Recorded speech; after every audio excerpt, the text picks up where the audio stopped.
పరిచయమైన ఫస్ట్ డేనే టెంపుల్‌కి వెళ్ళిన తర్వాత మళ్ళీ అంటే అసలు విషయం ఎప్పుడు బయటకొచ్చింది? అంటే ప్రేమ విషయం ఎప్పుడు బయటకొచ్చింది? ఎవరు ఫస్ట్ ఓపెన్ అయ్యారు?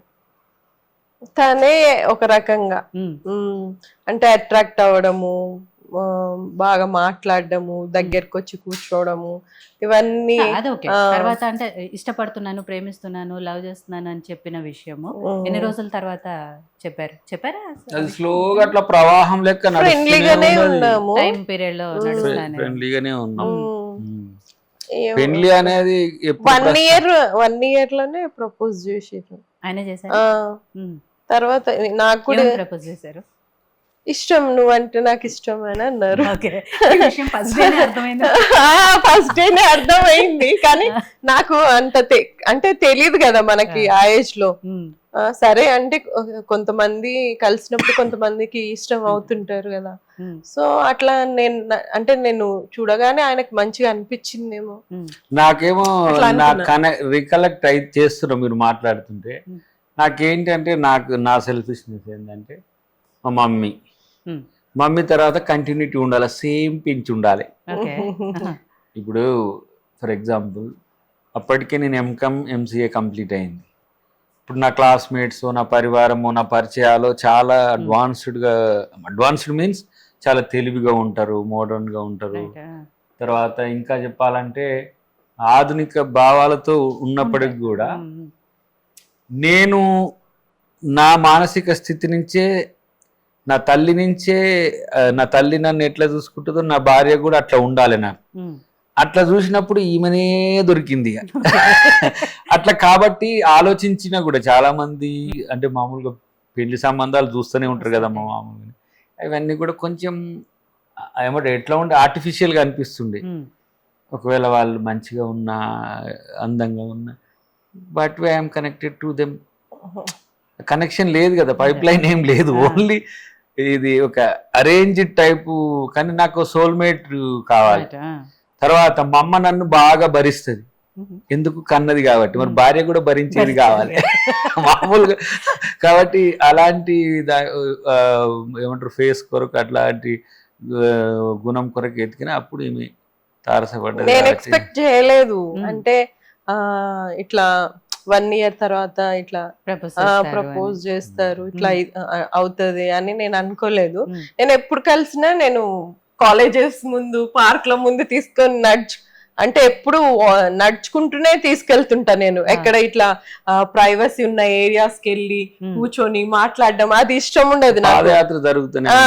పబ్లిక్ లోనే ఎక్కడ నాకేంటంటే పబ్లిక్ ఎక్కడున్నా అక్కడ కూర్చొని మాట్లాడాలి, మళ్ళీ ఎవరైనా మిస్అండర్స్టాండ్ చేసుకుంటారేమో అనే భయం ఉండేదన్నమాట. అట్లా అని నేను పబ్లిక్ ప్లేసెస్ ప్రిఫర్ చేసేదాన్ని. ఈయన ఒకసారి ప్రైవేట్ ప్లేస్ కి తీసుకెళ్లారనమాట, అక్కడ ప్రపోజ్. అదొకటి. రెండోది ఏంటంటే ఈమె ఇన్నోసెన్స్ అనను కానీ లవ్, మ్యారేజ్ వీటి మీద ఇంకా అప్పటికి అంచనాలు లేవు. తర్వాత నేను అబ్జర్వ్ చేసిన అంటే నన్ను రీచ్ కావడానికి కూడా ఈమెకు టైం పడుతుంది. సో నేను ఆల్మోస్ట్ 8 years డిఫరెన్స్ ఉంటుంది మా ఇద్దరికి.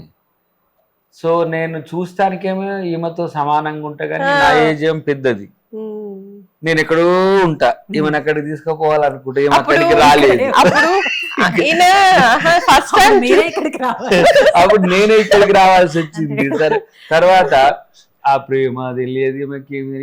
కాకపోతే ఈమెకి ఇష్టం అనిపించేది, ఈమె ఫేస్ లో ఈమె అనిపించేది. ఇక మామూలుగా అబ్జర్వేషన్ లో తర్వాత బిహేవియర్ లో కనబడుతుంటది. నేను లైఫ్ లో ఎవరితో లేను అట్లా అంత ఫ్రీగా, అంటే జెంట్స్ బాయ్స్ తో ఎవరితో అంత ఫ్రీగా లేను నేను అనమాట.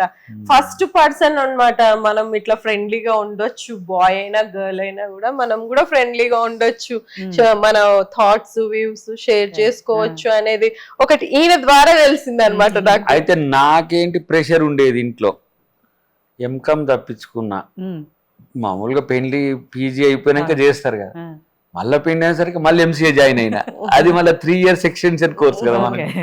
సో మళ్ళీ ప్రెషర్ వస్తుంది, మళ్ళీ అయినా చేసుకోమంటారు. మా డాడీ ఏమంటుండే, అరే నేను చూసిన వాళ్ళని చేసుకోకపోతే నువ్వు ప్రేమించిన వాళ్ళని చెప్పు, ఇట్లా వస్తుండే. సరే మామూలుగా ఏంటంటే ఎవరైనా ప్రేమించిండ్రన్నా కూడా what is the settlement of your life అని చూస్తారు. అంటే నువ్వు ప్రేమించినోడు ఏం చేస్తుండే, చదువుతుండంటే ఏ అన్న పిల్లనిస్తాడా? అయితే ఈమె డేర్ చేసింది ఒక దశలో, మా డాడీ దగ్గర తీసుకోపోతా అని చెప్పి ప్లాన్ చేసింది. కానీ మనకు భయం, ఏంది ఏం చేస్తున్నాడు పిల్లగాడు అంటే ఎంసీఏ చేస్తున్నాడు. ఎంసీఏ చేస్తే ఏంటట, జాబ్ కావాలి కదా. నేను జాబ్ చెయ్యను వాస్తవంగా, ఎందుకంటే నాది కొంచెం నా ప్రీ మైండ్ డిఫరెంట్ అప్పటి నుంచి. అంటే ఎంకమ్ తర్వాత ఎంసీఏలో జాయిన్ అయినప్పుడు కొంచెం నాకు మూమెంట్ వైపు కొంచెం ఆలోచన ఉంది ప్రజా జీవితం. ఎందుకంటే అది కాచిగూడ హాస్టల్ ఇంపాక్ట్ కావచ్చు, అప్పటికి నేను కొంచెం సామాజిక ఉద్యమాల పట్ల కొంత అవేర్నెస్ వచ్చింది ఎంసీఏ చేసే క్రమంలో. అది కూడా నింబోలి అడ్డ హాస్టల్ వల్లనే. అప్పటి వరకు నేను చదువు, హాస్టల్, చదువు, ఇల్లు, ఈ మూడే ఎక్కువ ఉంటుంది. మళ్ళీ నేను కూడా అంటే చూడగానే ఏదో అంటే చూసినప్పుడు, అంటే కలిసినప్పుడు చూసినప్పుడు మంచి మాట్లాడతారు, మంచి వ్యక్తి అట్లా అనుకునేదాన్ని. కానీ ఎంక్వైరీ అయితే ఉండేది నాది, ఎంక్వైరీ చేసుకున్నా నేను. అయితే వాళ్ళ సిస్టర్ ఉండేది కదా, వాళ్ళ సిస్టర్ అని చెప్తూ ఉండేది అనమాట ఊరు విషయాలు నాకు. మా అన్నయ్య ఇలా ఉంటారు, ఇట్లుంటారు, అందరు మెచ్చుకుంటారు, అన్నిట్లో ఉంటారు, బాగా చదువుకోవాలి అనే ఒక అంబిషన్ ఉంది ఆయనకి అని ఇట్లా పాజిటివ్ థింగ్స్ చెప్తూ ఉండేది. సో నేను కూడా ఓకే మంచి వ్యక్తి, మనకు పరిచయమైన వ్యక్తి అని అట్లా అనుకున్నా. ఇక తర్వాత ఏమైందంటే మా ఫ్రెండ్స్ కూడా ఉన్నారు, మా ఫ్రెండ్స్ ద్వారా తను పరిచయం అన్నమాట. వీళ్ళ సిస్టర్ యాక్చువల్ గా నాకు డైరెక్ట్ పరిచయం లేదు. తను మహేశ్వరి అని నా ఫ్రెండ్ ఉండేది, సునీత మహేశ్వరి అని, వాళ్ళ ఫ్రెండ్ వీళ్ళ సిస్టర్. సో తన ద్వారా ఈమె మా ఊరు అమ్మాయి అని వాళ్ళు ఇంట్రడ్యూస్ చేశారనమాట. అట్లా పరిచయము. వాళ్ళు కూడా ఈయనకి పరిచయం అన్నమాట, సునీత అనే అమ్మాయి వాళ్ళ ఊరు దగ్గరే. అయితే తను కూడా బాగా చెప్పేదన్నమాట, అన్న మంచోడు, మంచిగా ఉంటాడు, మంచి అబ్బాయి అని చెప్పేది. అందరు పాజిటివ్ ఫీడ్బ్యాకే ఇచ్చారు ఈయన గురించి. కొన్ని రోజులు అప్పటి నుంచి ఆ ఎంక్వైరీ అట్లా కొనసాగుతూనే ఉంటది. చాలా తెలివిగా ఎంక్వైరీ చేసుకుంటూ వచ్చారు. అదేంటిది మనం అంటే లైఫ్ పార్ట్నర్ కదా, ఏదో ఒక్క రోజు 1 month ఉండే వాళ్ళు కాదు కదా మనతో, జీవితాంతం మనల్ని అర్థం చేసుకోవాలి. ఏదున్నా వాళ్ళు కూడా మనకి ప్రపోజ్ చేసిన తర్వాతనే చేయక ముందా, ఎప్పుడు ముందు నుంచి కూడా ఎంక్వైరీ బటన్ నొక్కి ఉన్నది, ఎప్పుడు నడుస్తూనే ఉన్నది, స్టిల్ కంటిన్యూస్. అంటే దాని ద్వారా ఆయనలో యాటిట్యూడ్ చేంజ్ చేయడం అనేది అది గొప్ప విషయమే కదా. పాజిటివ్ గా ఉండడం, మంచిగా ఉండడం, సిన్సియర్ గా ఉండడం, డిగ్నిఫైడ్ గా ఉండడం, ఇవన్నీ డిగ్నిఫైడ్ గా ఎట్లా ఉండాలనేది కూడా నేను కొన్ని విషయాల్లో చెప్తుంటా ఆయనకి.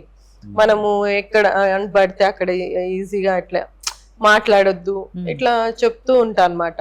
అంటే నాకు ఫస్ట్ నుంచి కూడా ఏంటంటే మనము ఏవో ఆస్తులు చూసి లేకపోతే వాళ్ళు హ్యాండ్సమ్నెస్ చూసి ఇట్లా పెళ్లి చేసుకోవాలనేది లేదు నాకు.